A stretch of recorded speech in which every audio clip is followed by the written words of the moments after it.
El cabo de transmisiones que avisó después de muerto. Hay relatos que uno escucha y piensa que seguramente tienen una explicación, hasta que empiezas a preguntar detalles y descubres que nadie puede explicar cómo ocurrió. Este relato me lo hizo llegar un elemento de la Guardia Nacional, y me pidió que lo contara prácticamente como sucedió, porque lo que vivieron aquella noche todavía les cuesta trabajo explicarlo. Iban varios elementos a bordo de un Mercedes-Benz, un camión grande utilizado para el transporte de personal.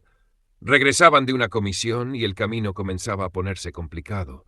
Era una zona de cerro, con una subida pronunciada y unos metros más adelante una curva bastante cerrada. El conductor redujo la velocidad. El motor comenzó a trabajar con dificultad. Y entonces escucharon el primer ruido. Tron, después otro. El camión empezó a moverse de un lado a otro. Algunos elementos se sujetaron como pudieron. ¡Agárrense! Pero ya era demasiado tarde. El Mercedes perdió estabilidad, salió de su trayectoria y terminó volcándose. El golpe fue brutal.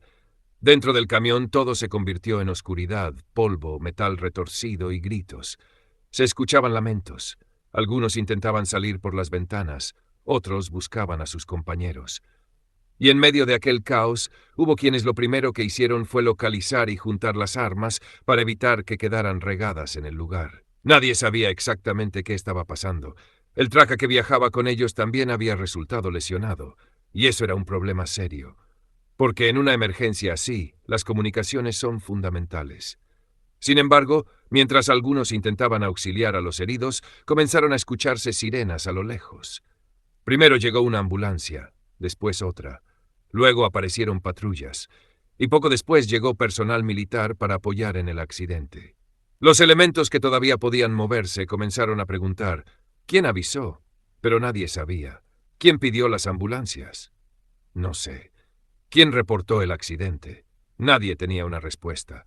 El propio personal de comunicaciones había quedado afectado. Entonces la pregunta empezó a repetirse entre los elementos. ¿Quién fue el que pidió apoyo? Porque alguien había reportado exactamente dónde estaban, y no solamente eso. El apoyo había llegado demasiado rápido. Finalmente, después de controlar la situación y trasladar a los lesionados, fueron llevados al batallón. Ahí fue donde ocurrió lo verdaderamente extraño. Uno de los mandos les dijo, «Ya sabemos quién avisó». Los elementos pensaron que finalmente habían localizado al responsable de la comunicación. Pero entonces les dijeron algo que los dejó fríos. Fue un traca. ¿Cuál traca? El mando mencionó el nombre, y los que conocían la zona se quedaron callados. Porque ese cabo de transmisiones llevaba años muerto. No había ninguna posibilidad de que estuviera ahí. Era un antiguo cabo de transmisiones que había fallecido años atrás, precisamente en esa misma curva. Según la historia que conocían algunos elementos, aquel cabo había perdido la vida en un accidente ocurrido en ese mismo tramo de carretera, la misma subida, la misma curva cerrada, el mismo lugar donde años después aquel Mercedes terminó volcado. Y entonces comenzaron las preguntas. ¿Quién pidió las ambulancias? ¿Quién reportó la ubicación exacta? ¿Cómo supieron tan rápido dónde estaba el vehículo? Y sobre todo, ¿por qué apareció el nombre de aquel cabo? El traca que iba en el camión estaba lesionado y no había podido hacer la comunicación.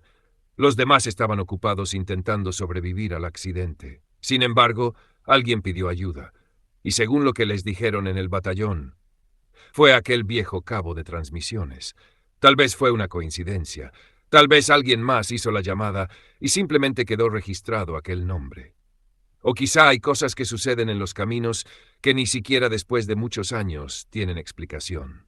Pero hay un detalle que todavía hace más inquietante este relato: el lugar donde aquel cabo murió. Fue exactamente el mismo sitio donde años después un grupo de elementos volvió a necesitar ayuda. Y aquella vez, cuando todos estaban atrapados dentro de un camión volcado, el que pidió auxilio fue un hombre que llevaba años muerto. Si te gustan estos relatos que me hacen llegar elementos de las Fuerzas Armadas y corporaciones de seguridad, deja tu like, suscríbete y comparte este video con otro hermano de armas. Y recuerden, chiludeando con el traca, siempre al 1,5 millones y pasadito.